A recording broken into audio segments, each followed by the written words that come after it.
بسم اللہ الرحمن الرحیم. السلام علیکم. دس از بی عمیر ملک. امید کرتا ہوں آپ سب خیریت سے ہوں گے. ایک بادشاہ تھا. اس نے اناؤنسمنٹ کی کہ جو شخص مجھے اپنے کرتب سے خوش کرے گا میں اسے اپنی آدھی جائیداد دے دوں گا. اس کی اناؤنسمنٹ پوری دنیا میں کی گئی اور ڈے جو ہے وہ فکس کیا گیا کہ اس دن جو ہے آپ سب آئیں گے اور اپنے کرتب کا مظاہرہ کریں گے, اپنے فن کا مظاہرہ کریں گے.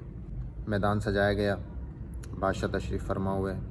دنیا کے کونے کونے سے کرتب باز آئے اور اپنے فن کا مظاہرہ کیا. انہوں نے کرتب دکھایا. کوئی ایک ٹانگ پر چلنے لگا, کوئی ہاتھ پر چلنے لگا, کوئی سر کے بل چلنے لگا, کوئی کچھ کرنے لگا, کوئی کچھ کرنے لگا. ظاہر ہے اب دنیا بھر سے آئے تھے, وہ اپنے اپنے کرتب دکھا رہے تھے. لیکن بادشاہ خوش نہ ہوا. بادشاہ کے لیے بڑی نارمل بات تھی. بادشاہ حیران بھی نہ ہوا. ایک شخص آیا اور اپنے ساتھ کچھ سوئیاں لے کر آیا, پنس جسے ہم کہتے ہیں, جو اسٹیچنگ میں کام میں آتی ہے نا. اس میں آپ نے دیکھا ہوگا اوپر ہول ہوتا ہے جس میں ہم دھاگا پروتے ہیں. تو وہ اس نے ایک پن لگائی اور اس سے 10 فیٹ پیچھے جا کے کھڑا ہو گیا. 8 سے 10 فیٹ پیچھے جا کے کھڑا ہو گیا اور اس نے دوسری سوئی لی اور ایسے ایسے کر کے نشانہ لگانے لگا اور 3 سے 4 سیکنڈ بعد پھینکا. جب اس سوئی کو پھینکا تو وہ سوئی ٹھیک جا کر وہ جو دوسری سوئی وہاں کھڑی ہوئی تھی اس کے اوپر جو ہول ہوتا ہے اس کے اندر سے آر پار ہوتی ہوئی نکل گئی. بادشاہ حیران ہو گیا. پھر اس نے دوسری سوئی لی, دوسری بھی پھینکی, دوسری بھی اس کے سوراخ سے آر پار ہو کے چلے گئی. پھر اس نے تیسری سوئی لی, تیسری پھینکی, آر پار ہو کر چلے گئی. بادشاہ حیران ہو گیا.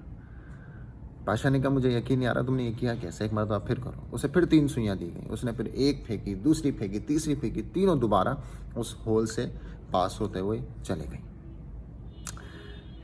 بادشاہ بڑا خوش ہوا. بادشاہ نے اسے بلایا. اپنی جو اس وقت کے ہم کہہ لیں وکیل کہہ رہے, ان کو بلایا کہ میری جائیداد کتنی ہے, آدھی جائیداد کرو, اسے آدھی جائیداد دو. اسے آدھی جائیداد دے دی گئی. سائن وغیرہ کر لی, کانٹریکٹ سائن وغیرہ. کہنے لگے ٹھیک ہے ہو گئی, آدھی جائیداد ہو گئی. اب کہنے لگے اس کو دوبارہ لے کر آؤ, اس کو لٹاؤ اور اس کو کوڑے مارو. اب سب دیکھ رہے ہیں یہ کیا ہوا, حیران ہو رہے ہیں سب, یہ ہوا کیا ہے. مطلب ابھی تو آدھی جائیداد کا مالک بنایا بادشاہ نے اور اب کوڑے لگا رہے ہیں اس کو. بادشاہ نے کہا میرا حکم ہے اس کو کوڑے لگائے جائیں. اسے کوڑے لگائے گئے.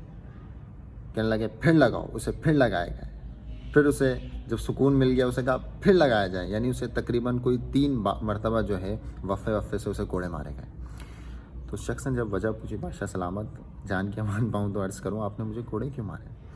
تو بادشاہ نے کہا کہ تو نے جو مجھے کرتب دکھایا وہ تو واقعی مطلب اس کی تو کوئی مثال ہی نہیں ہے. ظاہر دنیا بھر سے آئے تھے لوگ لیکن کسی نے ایسا کرتب نہیں دکھایا, کسی نے بھی ایسے فن کا مظاہرہ نہیں کیا. تو نے ظاہر ہے لاجواب ہے, یہ کرتب لاجواب ہے.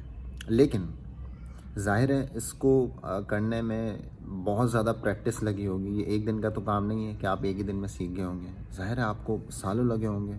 ٹھیک ہے نا, ہو سکتا ہے کہ 5 سال بھی لگے ہوں, 10 سال بھی لگے ہوں. یعنی آپ نے یقیناً بہت پریکٹس کے بعد جو ہے یہ فن جو ہے حاصل کیا, یہ آپ نے ہنر جو ہے وہ سیکھ لیا, یا آپ نے فن جو ہے سیکھ لیا.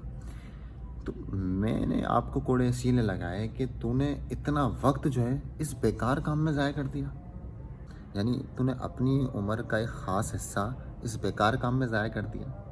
یہ کوئی کام ہے بھلا؟ سوئی کھڑی کرو, دوسری سوئی مارو, اس کے اندر سے جائے گی. یہی وقت تو اپنی پڑھائی میں لگاتا, یہی وقت کسی اور کام میں لگاتا, ملک قوم کی خدمت کرتا, یعنی اس کے لیے کچھ کرتا. یعنی اگر تیرا اتنا اچھا ذہن تھا تو کسی اور چیز میں لگاتا. اس بیکار کام میں تو نے اپنے اتنے سال ضائع کر دیے. لہٰذا اس کہانی سے ہمیں سبق ملتا ہے کہ ہمیں بیکار کام میں وقت ضائع نہیں کرنا چاہیے. ہمارا وقت بڑا قیمتی ہے, ٹھیک ہے, اور یہ زندگی بہت چھوٹی ہے. Don't waste your time in useless thing. Take care of yourself. اللہ حافظ.